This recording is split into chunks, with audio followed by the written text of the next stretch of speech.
Assalamu alaikum wa rahmatullahi wa barakatuh. Bismillah wa salatu wa salamu ala rasulillahi wa ba'd. A few reflections from the 21st juz of the Quran Kareem, which was recited in the Salatul Taraweeh this evening.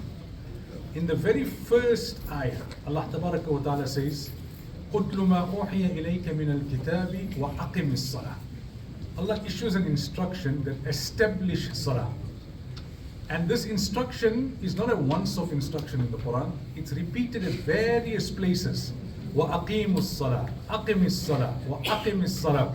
So what does it mean to establish salah? What's the difference between performing salah and establishing salah? Allah didn't say perform salah. Allah didn't say discharge the obligation of salah. Allah said establish salah.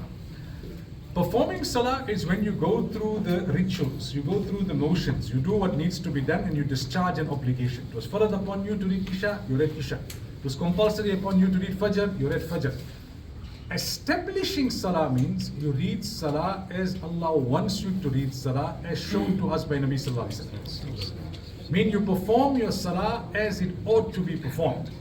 Now there's a difference, there's a distinct difference between just doing your salah and establishing your salah. If you establish your salah, Allah then says what the benefit is of establishing salah. Allah says, Inna salata tanha anil fahsha'i wal munkar. Now I don't want to go too deep into the semantics, I don't want to go too much into the linguistics, I don't want to go too deep into the academics of the tafsir, but suffice to say that fahsha and munkar, these two words in Arabic, they cover every type of evil, every type of vice, every type of immorality. So Allah says your best protection against evil, against sin, against vice and against immorality is to consistently establish your salah. To consistently perform your salah as it ought to be performed. Not just go through the motions, not just do it for the sake of discharging the obligation. That obligation will be discharged, you'll get some reward inshallah. But if you want the full benefit of your salah, then establish your salah. Establish your salah. Umar radiallahu anhu once wrote a letter to all of his governors, and in that letter he mentioned, Inna ahamma amrikum indi as-salah. In my opinion, the most important matter is the matter of salah. فَمَنْ حَفِظَهَا وَحَافَظَ عَلَيْهَا فَقَدْ حَفِظَ دِينَهُ. If you have protected your salah, you have protected your deen. وَمَنْ ضَيَّعَهَا فَهُوَ لِمَا سِوَاهَا أَدْيَعُ. And if your salah is neglected, then the rest of your deen and dunya is vulnerable. It's exposed. You see, we have many problems individually, we have many problems as an ummah. There are different solutions that we have to look at, economic, political and otherwise. But nothing will work as it ought to work until and unless this ummah does not get its salah in order. You know, we have many views, we have many theories as to what needs to happen for the plight of the ummah to change for the better, for the plight of the community, for the plight of the country. We have many views, we have many opinions, we have many thoughts as to what we need to do to change our own individual situation. And all of these things need to be explored. But without salah, you don't have the pleasure of Allah, you don't have barakah from Allah, you don't have assistance from Allah. There is a reason why Allah has made it compulsory. There is a reason why there is so much of emphasis. There is a reason why there are so severe warnings for a person who does not perform his salah, does not establish his salah. It's for our benefit, not for Allah. I was saying yesterday, as-salatu mi'arajul mu'min. When you go into sajda, your body is still on earth, but your soul transcends to beneath the arsh of Allah Tabaraka wa Ta'ala. That's why Sahaba, when they were performing salah, even if someone shot them with an arrow, they never stopped. It's not that they didn't feel pain and they were not human. They were so engrossed in their salah, they didn't realize that they were in pain. They were, أَن تَعْبُدَ اللَّهَ كَأَنَّكَ تَرَاهُ. To worship Allah as if you can see Allah. And if you can't worship Allah as if you can see Allah, فَإِن لَمْ تَكُنْ تَرَاهُ فَإِنَّهُ يَرَاكَ. Then worship Allah knowing that Allah can see you. Now this month of Ramadan is not only a month to do certain actions and get certain rewards. It's a month of change. It's a month of improvement. It's a month of enhancement.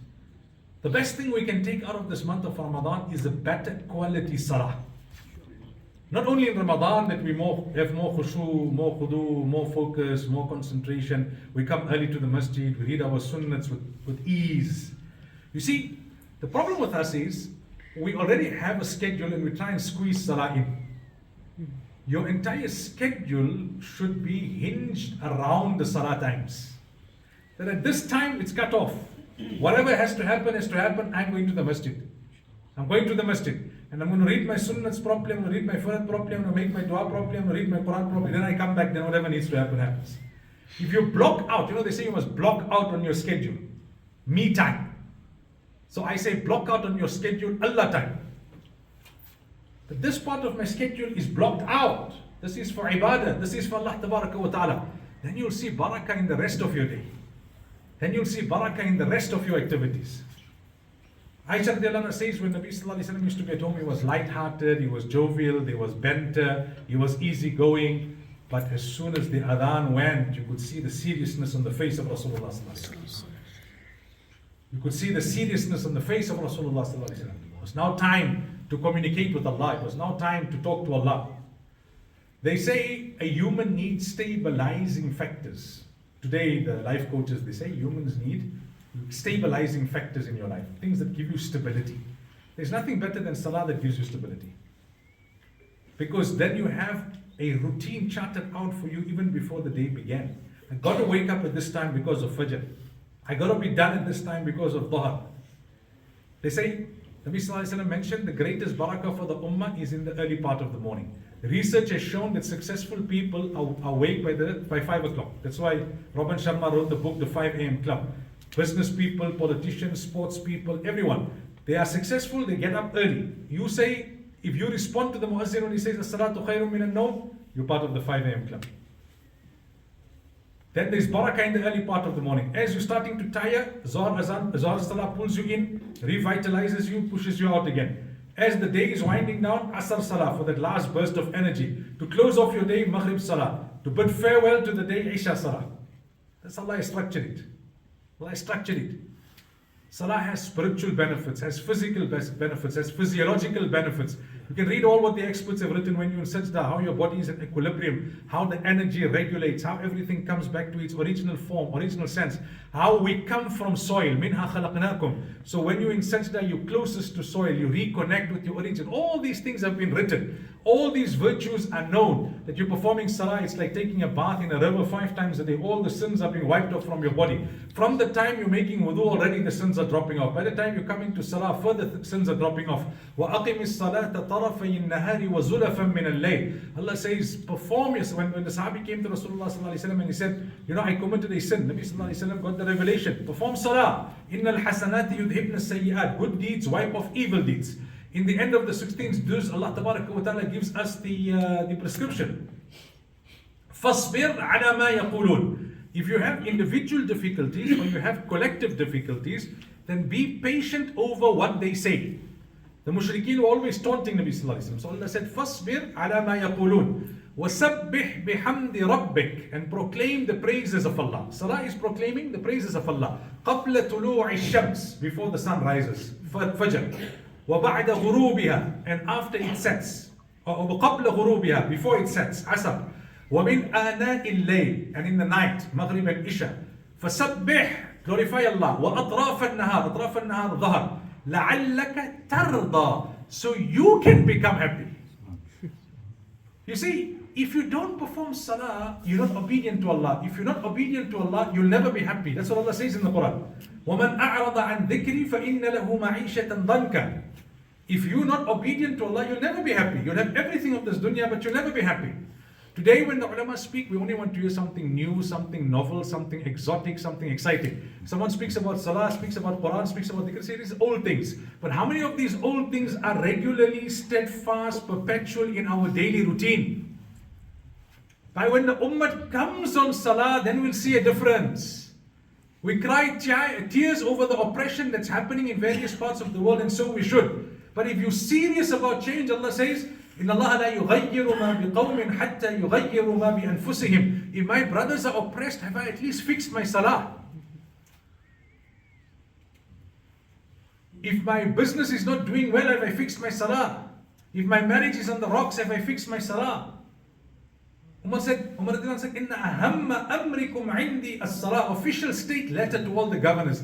Salah is the backbone of everything. Your deen and your dunya. Your salah is in order, everything is in order. Your salah is not in order, everything is exposed.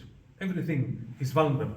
Then Allah says, going further in these verses with regards to salah, وَلَا تَمُدَّنَّ عَيْنَيْكَ إِلَى مَا مَتَّعْنَا بِهِ أَزْوَاجًا مِّنْهُمْ زَهْرَةَ الْحَيَاةِ الدُّنْيَا لِنَفْتِنَهُمْ فِيهِ. Don't let the glitz and glamour of the dunya distract you. Don't look at what the non-Muslims have, and that takes you away from salah, takes you away from Allah, takes you away from deen. It's a test for them. وَرِزْقُ رَبِّكَ خَيْرٌ وَأَبْقَى. If you do what Allah wants you to do, if you're obedient to Allah, that which Allah gives you is better than dunya and it's everlasting. Then Allah says, وَأْمُرْ أَهْلَكَ بِالصَّلَاةِ. Telling Nabi Sallallahu Alaihi Wasallam, command your family with salah, وَاسْتَبِرْ عَلَيْهَا, and remain steadfast. لَا نَسْأَلُكَ رِزْقًا نَحْنُ نَرْزُقُكَ. We're not asking you for sustenance, we give you sustenance.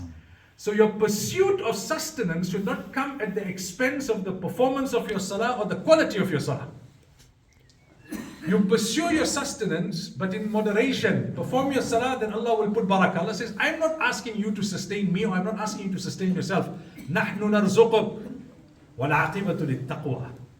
And if you do what Allah wants you to do, then for you is the good ending. For you is the good ending.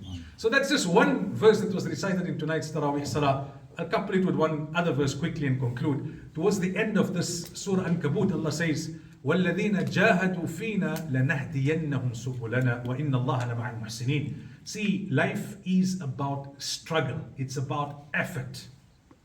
You can't have a laid-back attitude and expect everything to fall in place. In terms of dunya and in terms of deen. But Allah promises you, the more you make effort, the more I'll open up the doors of hidayat for you. وَإِنَّ اللَّهَ لَمَعَ الْمُحْسِنِينَ. But do it well. Do it to the best of your ability. Sometimes in our matters of dunya, we take pride. My product must be the best. My clothing must be crisp. Mustn't be one crease. Mustn't be one dot. But then you don't take pride in your salah. You don't take pride in your zakah. I was reading in one of the groups from home, one alim was putting a picture, one businessman gave his zakat, all the dead stock, mismatched shoes. Mismatched shoes. Now who are you going to give it to? One is a size 5, one is a size 7. One pair. One is blue, one is white. I mean, really? Give your best to Allah. Reserve your best for Allah. Not that your most intelligent child, he must become engineer. The least intelligent child, go become Molvi.